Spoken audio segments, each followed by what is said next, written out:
de Dios y el sábado, el cuarto de ellos.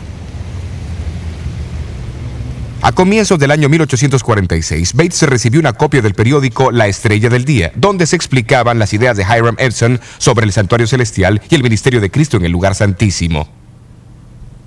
Inició correspondencia con Edson y aceptó su invitación para asistir a una conferencia que se daría en Puerto Gibson más tarde ese año. Allí Edson compartió sus conocimientos sobre el santuario, pero Bates también tenía algo para compartir. Mientras Bates delineaba sus razones para guardar el séptimo día sábado, Edson se levantó y declaró: «Esa es la luz y la verdad. El séptimo día es el sábado, y yo estoy contigo para guardarlo». Y así lo hizo hasta el día de su muerte.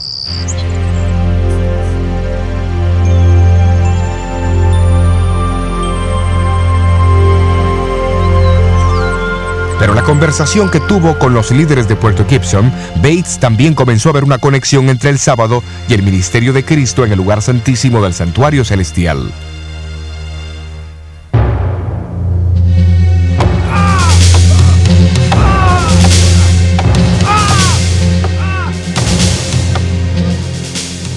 Jesús se encontraba en el centro de ambas doctrinas. En una, Él era el completo sacrificio como Cordero de Dios, y también el sumo sacerdote administrando la sangre y purificando el santuario.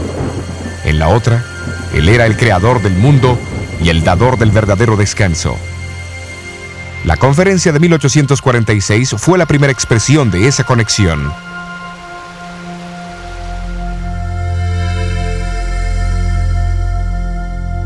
En esta conferencia, Bates escuchó con gran interés las ideas de Edson sobre el santuario celestial.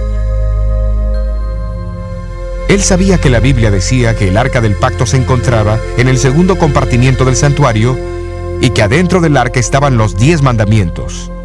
Luego, con mucho interés, leyó Apocalipsis 11:18, donde habla de los días finales de la historia del mundo, cuando las naciones se llenarían de ira y llegaría el tiempo para el último juicio del mundo. Pero entonces, en el siguiente versículo leyó que en ese mismo tiempo el templo de Dios, o el santuario celestial, se abriría y el arca de su testimonio fue vista en su templo. Bates razonó que si el ministerio de Jesús en el lugar santísimo era ahora el foco de atención, entonces el arca, su ley y el séptimo día sábado que esa ley señalaba también cobraba nueva importancia. El cumplimiento de la profecía de los 2300 años en 1844 había por consiguiente atraído la atención hacia el santuario celestial de una manera que jamás se había visto. Como resultado, surgieron 2 énfasis especiales con respecto a Jesús. Primero, Él estaba ahora encargado de su trabajo final como sumo sacerdote en el santísimo ministerio de ese santuario. Segundo, Él era el Señor del día sábado y nos ordena guardarlo como Él mismo lo observó, como nuestro divino ejemplo.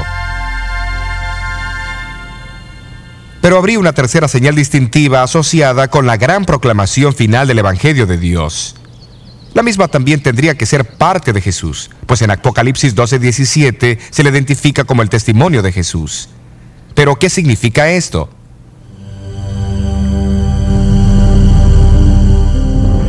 En Apocalipsis 12, Juan describe a la mujer vestida del sol como símbolo de la iglesia.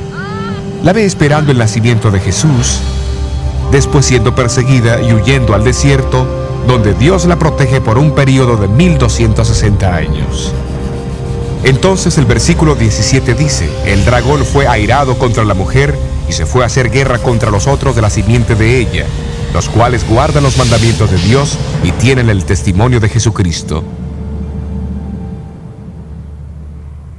Una comparación entre Apocalipsis 19:10 y 22:8 revela que el testimonio de Jesús, identificado como el espíritu de profecía, opera a través de los profetas, aquellos individuos que Él escogió para que comunicasen su testimonio a su pueblo.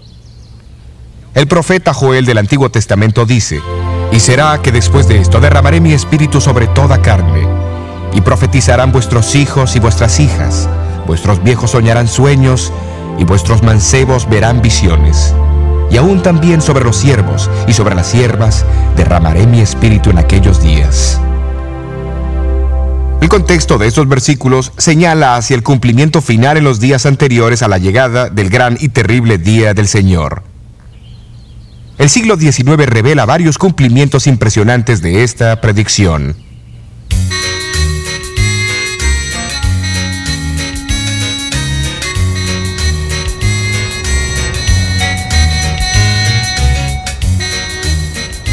A fines de 1830, un joven americano de color que se había convertido a los 17 años se mudó aquí a Boston, Massachusetts, para prepararse para el ministerio. Su nombre era Guillermo Foy. En 1842, Foy recibió 2 visiones impresionantes. Más tarde publicó una descripción en un folleto titulado La experiencia cristiana de Guillermo E. Foy, junto con las 2 visiones que recibió en los meses de enero y febrero de 1842.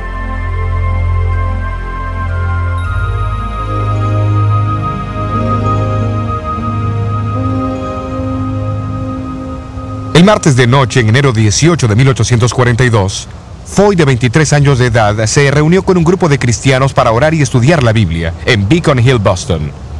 Durante la reunión, recibió la primera de 4 visiones. Duró por 2 horas y media, durante las cuales el Dr. Cummings lo examinó y citó sus palabras: no hay ningún indicio de vida, con excepción en el área del corazón.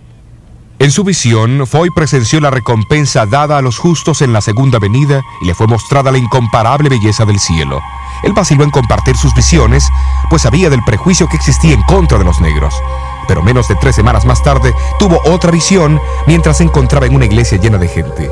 Esta visión, que duró 12 horas y media, reveló las escenas del gran día del juicio.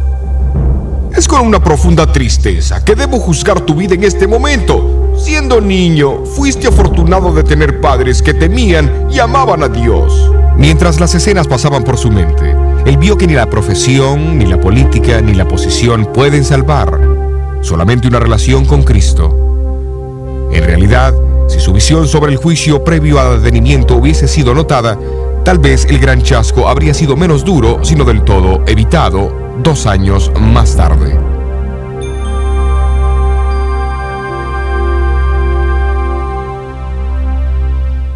Foy fue encomendado a contar a otros lo que él había visto, y durante los meses que siguieron predicó intensamente, creando gran sensación donde quiera que fue. Vastas multitudes lo escucharon contar lo que él había visto sobre la patria celestial y la necesidad de prepararse. Parece que recibió 2 visiones más, incluyendo una que mostraba 3 peldaños hacia la ciudad santa, la cual no entendió. Porque se levantará nación contra nación y reino contra reino, y habrá pestilencias y hambres. Guillermo Foy no recibió ninguna otra visión después del chasco. Sin embargo, mantuvo su esperanza en la segunda venida de Cristo. Continuó su vida como un pastor apreciado y querido en pequeñas comunidades rurales hasta finalmente establecerse en Sullivan del Este, Maine. Y será predicado este evangelio del reino en todo el mundo, por testimonio a todos los gentiles. Allí falleció en noviembre de 1893 y fue sepultado aquí en el cementerio de Birch Tree.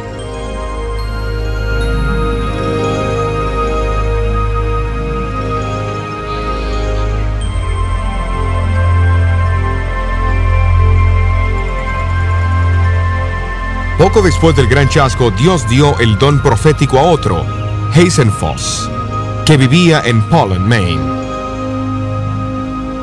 Tenía 25 años de edad, una buena educación y era un buen orador y creyente en el pronto regreso de Jesús. En su primera visión, vio el viaje del pueblo adventista hacia la ciudad de Dios. La misma corroboraba las visiones de Foy e incluía la visión de los 3 peldaños por los cuales el pueblo de Dios llegaría a la ciudad santa. Después del chasco, le fue dicho que compartiera lo que había visto, pero temiendo la oposición, Foss se negó. En una segunda visión, nuevamente le fue encomendado que compartiera lo que había visto, pero a pesar de eso se negó. Siguió una tercera visión en la cual le fue dicho que había sido puesto en libertad y que la carga caería sobre uno de los más débiles entre los débiles, que obedecería el mandato del Señor.